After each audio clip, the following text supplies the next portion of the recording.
नमस्कार दोस्तों, मैं सुरेंद्र सिंह सुपर एजुकेशन के स्टडी प्लेटफॉर्म में आपका स्वागत करता हूं। आज सीटेट में पढ़ेंगे पर्यावरण अध्ययन से क्या क्या क्वेश्चन बनते हैं। 30 क्वेश्चन यहां देखेंगे पर्यावरण अध्ययन के। पहला प्रश्न दिया है यहाँ पर, कांसा जिसको इंग्लिश में बोलते हैं ब्रॉन्ज, दो धातुओं का मिश्रण होता है। वो दो धातुएं कौन सी होती हैं? तो इसमें तांबा और टिन होता है। तांबा और टिन को मिलाएंगे तो क्या बन जाएगा? ब्रॉन्ज बन जाएगा, यानी कांसा बन जाएगा। सॉरी। दूसरा प्रश्न दिया है, निम्नलिखित समूहों में से उस समूह को चुनिए जिसमें खाना पकाने के तरीके यानी ढंग दिए गए हैं, कैसे करके। तो इसमें सेक कर, तल कर और भूनकर इसी तरह से बनता है। अगला प्रश्न है, माउंट एवरेस्ट के बारे में सही कथन चुनिए। तो माउंट एवरेस्ट के बारे में क्या सही कथन है? ये नेपाल का भाग है और इसकी चोटी 8,850 मीटर इसकी लंबाई है, यहाँ पर लगभग में दिया है।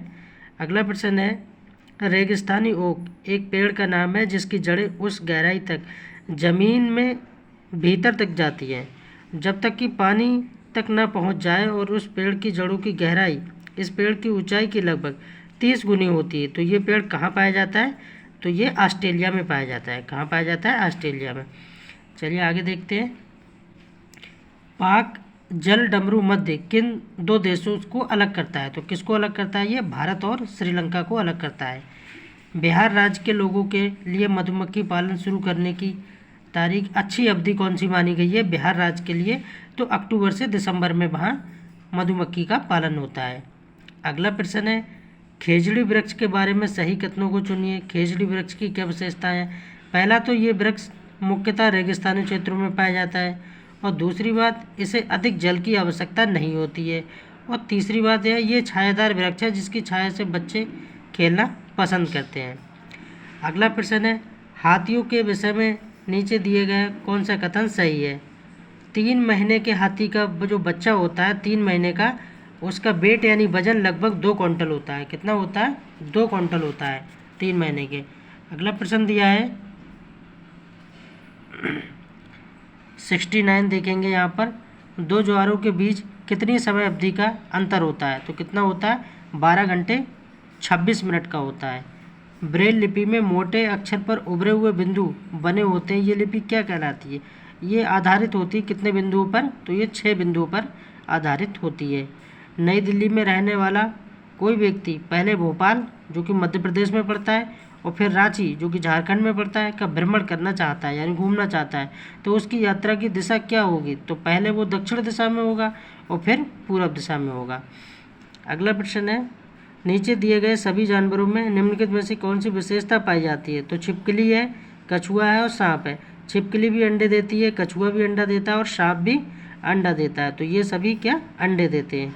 प्राथमिक स्तर पर पर्यावरण अध्ययन के शिक्षण में कहानियों और कविताओं का प्रभावी ढंग से उपयोग किया जा सकता है, और पर्यावरण अध्ययन में उनके उपयोग का मुख्य उद्देश्य क्या है? एनवायरनमेंट। तो इसमें क्या है? सीखने के लिए संदर्भगत वातावरण प्रदान करना चाहिए।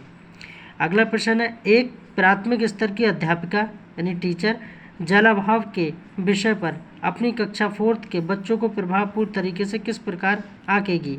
तो कैसे आंकेगी? ये पता करके कि उन्होंने अपने दैनिक जीवन में जल की बचत कैसे प्रारंभ की है। अगला प्रश्न है, आपके प्रधानाध्यापक ने आपको कहा कि कक्षा 5 के विद्यार्थियों को शैक्षिक अवलोकन यात्रा के लिए ले जाएं, और इस अवलोकन यात्रा को सार्थक बनाने के लिए आप अपनी योजना में क्या सम्मिलित करेंगी? तो क्या करेंगी आप? क्रियाकलापों की एक स्तरीकृत शीट पर उस स्थान के बारे में तैयार करना और प्रमाणिक तथा सार्थक रिपोर्ट देना, ऐसा करेंगी आप। अगला प्रश्न है, प्राथमिक स्तर पर पर्यावरण अध्ययन के आकलन में निम्नलिखित में से कौन सा एक सांकेतिक उपयुक्त नहीं है? नहीं में पूछ रहा है तो स्मरण रखना नहीं में आता है, नेगेटिव पॉइंट है। अगला प्रश्न है, इस पौधे में पत्तियां हैं जिन्हें सब्जी की तरह प्रयोग में लाया जाता है और इनके बीजों से तेल प्राप्त किया जाता है। तो ये है सरसों। ये यूपी टेट और सीटेट दोनों में प्रश्न पूछा गया है, और प्लीज़ मेरे चैनल को सब्सक्राइब जरूर कर लीजिए। कांसा यानी ब्रॉन्ज दोबारा पूछा है, इसके बारे में निम्नलिखित कथनों का अध्ययन कीजिए। तो पहली इसकी विशेषता है, ये एल्युमिनियम, आयरन और कॉपर जैसा ही एक तत्व है, और दूसरे इसमें दिया है कि इसे भट्टी में कॉपर और टिन को पिघलाकर बनाया जा सकता है। तीसरा, आदिवासी लोग ब्रॉन्ज का उपयोग हजारों वर्षों से कर रहे हैं, और चौथा है ब्रॉन्ज की बनी वस्तुएं एल्युमिनियम की बनी वस्तुओं की तुलना में हल्की परंतु कहीं अधिक मजबूत टिकाऊ होती हैं। तो इसका सही क्या होगा, बी और सी सही हो जाएगा। बी में क्या है, इसे भट्टी में कॉपर और टिन को पिघलाकर बनाया जाता है, किसको, कांसा को। और सी यानी तीसरा, आदिवासी लोग ब्रांच का उपयोग हजारों वर्षों से कर रहे हैं। तो ये दोनों सही हो जाएंगे। अगला प्रश्न है, निम्नलिखित में से कौन सा मच्छरों से होने या फैलने वाले रोगों का समुच्चय है। तो मच्छर से क्या होता है, चिकनगुनिया होता है, डेंगू होता है, मलेरिया होता है। तो ये वाला क्रम ठीक है, चिकनगुनिया, डेंगू और मलेरिया। कटक ये उड़ीसा में पड़ता है, किस नदी के किनारे बसा है। तो किसके किनारे बसा है, महानदी। 11 जुलाई को क्या मनाया जाता है, तो विश्व जनसंख्या दिवस मनाया जाता है। सन 1992 में पर्यावरण सुरक्षा से संबंधित प्रथम पृथ्वी सम्मेलन किस शहर में हुआ था, तो रियो डी जेनेरियो में हुआ था। कहाँ हुआ था, रियो डी जेनेरियो में हुआ था। आगे देखते हैं, इसके प्रश्न बचे हैं अभी थोड़े। भूमि के जल स्तर को उसके प्राथमिक स्तर पर पुनः लाने के लिए निम्न में से कौन सा उपाय सर्वथा उचित होगा, बढ़िया होगा। तो क्या करेंगे, पाताल तोड़ कुओं का अधिक निर्माण करेंगे। जो पाताल कुएं होते हैं उनको ज़्यादा से ज़्यादा निर्माण करेंगे। यदि एक मेंढक एक टिड्डे को खाता है तो ऊर्जा का स्थानांतरण क्या होगा, तो प्राथमिक उपभोक्ता से द्वितीय उपभोक्ता। प्राथमिक में कौन आएगा, मेंढक, और द्वितीय में ये टिड्डा आ जाएगा। अगला प्रश्न है, निम्नलिखित को सुमेलित कीजिए। तो सुमेलित करने को दिया है यहाँ पर, एक तरफ रोग है और एक तरफ घरेलू उपचार हैं। तो इसमें आप पहले को मिला लेंगे हम। इसमें देखिए 1 को 2 से, तो कटे घाव के लिए क्या, हल्दी के चूर्ण से।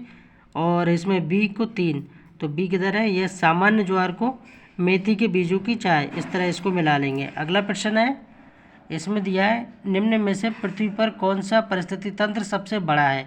तो क्या है, सबसे बड़ा क्या है, समुद्र है सबसे बड़ा।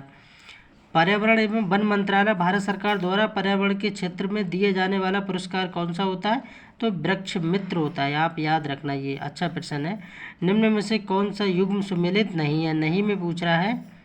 तो देखिए चीड़ और लीसा ये सुमेलित नहीं है। निम्न में से प्रक्रियाओं का कौन सा युग्म पौधों को जंतुओं से अलग करता है, तो कौन करता है, क्लोरोफिल तथा रसधानी। और लास्ट क्वेश्चन है, भोपाल गैस त्रासदी किस गैस के कारण हुई थी, तो मिथाइल आइसोसाइनेट के कारण हुई थी। Thanks for watching, please subscribe my channel.